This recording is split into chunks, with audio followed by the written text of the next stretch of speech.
Hello मेरे प्यारे बच्चों, आज मैं फ़ीमेल रिप्रोडक्टिव सिस्टम यूट्रस के बारे में उसका किस तरीके से डायग्राम ड्रॉ करते हैं उसके बारे में आज आपको सिखाऊंगी। तो चलिए एक प्लेन पेपर लेते हैं। सबसे पहले उसमें एक हम वी शेप बनाएंगे। वी शेप आप किसी भी तरीके से एक रफली आप बना सकते हो, कितना आपके पेपर के अकॉर्डिंग ज़रूरत होगी कि डायग्राम आपका अच्छा लगे। तो उसमें हमने वी शेप लिया। वी शेप लेने के बाद अब उसमें हम दोनों साइड से, आप देख रहे हो, प्रॉपरली उसको मिला लेंगे। फिर साइड से उस आउटलाइनिंग को अच्छी तरीके से हम ड्रॉ कर लेंगे। फिर साइड से एक छोटा सी लाइन खींच के और एक कॉइन जैसा सर्कल बनाएंगे। चाहे तो ये आप 1 रुपए के कॉइन से भी बना सकते हो या 2 रुपए के कॉइन आपके पास होगा तो आप या तो रफली इस तरीके से जैसे मैंने बनाया वैसे बना सकते हैं। तो मैंने एक रफ डायग्राम बना रही हूँ जिससे आप देखोगे किस तरीके से मैं फेयरली करती हूँ। फिर उसके दोनों साइड मैंने सी शेप लिया है। तो सी शेप आपको दोनों साइड से लेना है और जस्ट वी शेप के ऊपर से एक सी शेप बनाना होगा। तो इस तरीके से वी और सी से आपकी यूट्रस की जो फीमेल रिप्रोडक्टिव सिस्टम की आउटलाइनिंग बन जाएगी। अब इस आउटलाइनिंग को प्रॉपरली हम उसे डायग्राम के अकॉर्डिंग डबल करेंगे। किस तरीके से उसका डायग्राम हो रहा है उसमें फिनिशिंग टच देंगे। फिनिशिंग टच देने पे किस तरीके से फिम्ब्रिया मैं बना रही हूँ वो आप देखिए। तो इस तरीके से हम एक रफली डायग्राम बना दिए। अब इसको हमें थोड़ा थोड़ा टचअप देना है, तो चलिए हम इसको टचअप दे देते हैं। अब थोड़ा सा क्लियर करेंगे इंटरनल्स में। अब यूट्रस के अंदर का जो मसल्स है उसको उभारने के लिए हमने ये लाइनिंग ड्रॉ की है। फिर यूट्राइन ट्यूब के अंदर उसकी मसल्स की लेयर को उभारने के लिए हम उसकी आउटलाइनिंग को ड्रॉ करेंगे। तो इस तरीके से हम देखिए कुछ ही समय पे बहुत जल्दी इस चीज़ को बना लिए ना। अब इसके बाद हमें क्या करना है, इसके बाद आप इसको इस तरीके से डार्क थोड़ा थोड़ा कर लेंगे कि ताकि हमको मसल्स की इनर मसल्स लेयर और आउटर मसल्स तो दोनों यूट्रस के हमें बहुत क्लियरली दिखाई दे। इस वजह से हमने इस तरीके से ड्रॉ कर लिया ना। अब मैं इसे कलर से थोड़ा से ब्राइट और अच्छा बनाने के लिए थोड़ा से कलरफुल कर दूँ जिससे आपको मसल्स उसकी यूट्रस की समझ में आए कि मैंने मसल्स की लेयर कहाँ दी है। अगर यूट्रस का हम टीएस काट के देखते हैं इस तरीके से सेक्शन कटिंग करें तो हमको कुछ इस तरीके से इंटरनल पार्ट्स दिखाई देंगे। अब यूट्रस के डाउन साइड मैंने सर्विक्स को अलग किया है जिसमें मैंने दोनों साइड से थोड़ा सा उठा के और जहाँ लाइनिंग किया था वहाँ वेजाइना था। तो वेजाइना और सर्विक्स का पार्ट क्लियर हो गया। अब मैं डार्क और रेड कलर के क्रेयॉन से उसकी इनर आउटलाइनिंग कर रही हूँ ताकि साइड की आउटलाइनिंग से हमें ये क्लियर हो जाए कि ये मसल्स उस तरीके से यूट्रस में उभरी हुई होती हैं। और बीच का सेंटर का पार्ट मैं अलग कलर से करके दिखाऊंगी। ऊपर वाला पार्ट में जो कलर कर रही हूँ ये फंडस है, ये यूट्रस का सबसे उभरा हुआ पार्ट होता है, एक उभार सा होता है।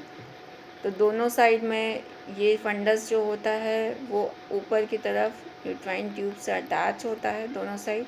तो अब इस कलर के थ्रू मैं फिनिशिंग दूंगी थोड़ा से अच्छा और अट्रैक्टिव दिखने के लिए यूट्रस को।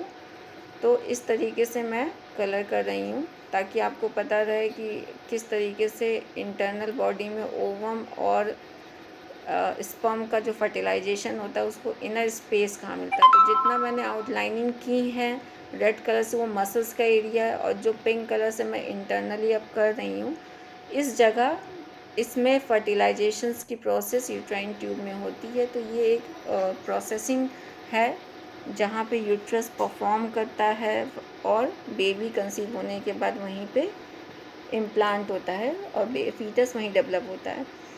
तो इसलिए मैं थोड़ा से अलग कर रही हूँ, कलर इस तरीके से कर रही हूँ जिसमें आपको बहुत अच्छा लुक आ जाए ताकि आपको हर चीज़ बहुत क्लियर दिखाई दे। तो स्टूडेंट्स देखिए किस तरीके से आई थिंक कुछ कुछ फिनिशिंग्स हो गई। अब मैं लिगामेंट्स को कर रही हूँ जो दोनों साइड्स के हैं ऑरेंज कलर से ताकि ये ओवरी जो होती है इस लिगामेंट से अटैच होती है। तो ओवेरियन लिगामेंट्स को मैंने किया, फिर ओवरी को मैंने कलर किया दोनों साइड्स में।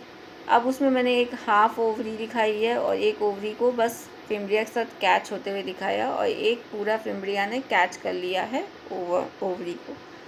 तो इस तरीके से मैंने कलर डिफ्रेंशिएशंस के थे उसके यूट्रस के सारे जो पार्ट्स हैं उसको अलग अलग तरीके से आपको दिखाए हैं। अब मैं इनर वॉल जो है उसकी यूट्रस की एंडोमेट्रियम उसमें थोड़ा सा फिनिशिंग टच दे रही हूँ कलर से ताकि वो आपको बहुत क्लियर दिखाई देते रहे कि जितना पिंकिश और इंटरनली है वो एंडोमेट्रियम है। एंडोमेट्रियम में क्योंकि यूट्रस का मेन फर्टिलाइजेशंस का वर्क यूट्राइन ट्यूब से होते हुए बेबी इम्प्लांटेशन एंडोमेट्रियम में ही होता है यूट्रस के। तो थोड़ा सा मैं शेड्स के थ्रू उस तरीके से डायग्राम को फिनिशिंग दे रही हूँ। अब वेजाइना डाउन साइड में वेजाइना को कलर कर दे रही हूँ। तो इस तरीके से एक फाइनल टच, एक लुक आपको सामने दिखाई दे रहा है। अब मैं केवल इसमें लेबलिंग करूँगी। जो मेन आपको लिखना, उभरा हुआ पार्ट फंडस है जो मैंने आपको पहले ही बताया था। साइड में यूट्राइन ट्यूब है जिसे हम फैलोपियन ट्यूब कहते हैं, दोनों साइड।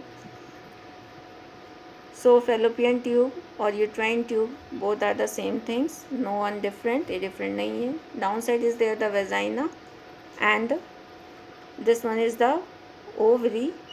ओवरी दोनों साइड है, पेयर्स में प्रेजेंट है। और ओवरी जिससे यूट्रस के थ्रू अटैच होती है, this one is the ligament of uterus. Ovary का ये लिगामेंट है, सॉरी, लिगामेंट ऑफ ओवरी। और फिम्ब्रिया जो होता है वो कैच करता है ओवरी को।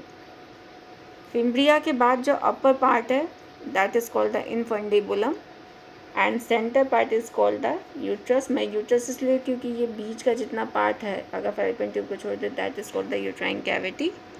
एंड यहाँ पे जितना भी ये पूरा पार्ट है वो यूट्रस का ही है।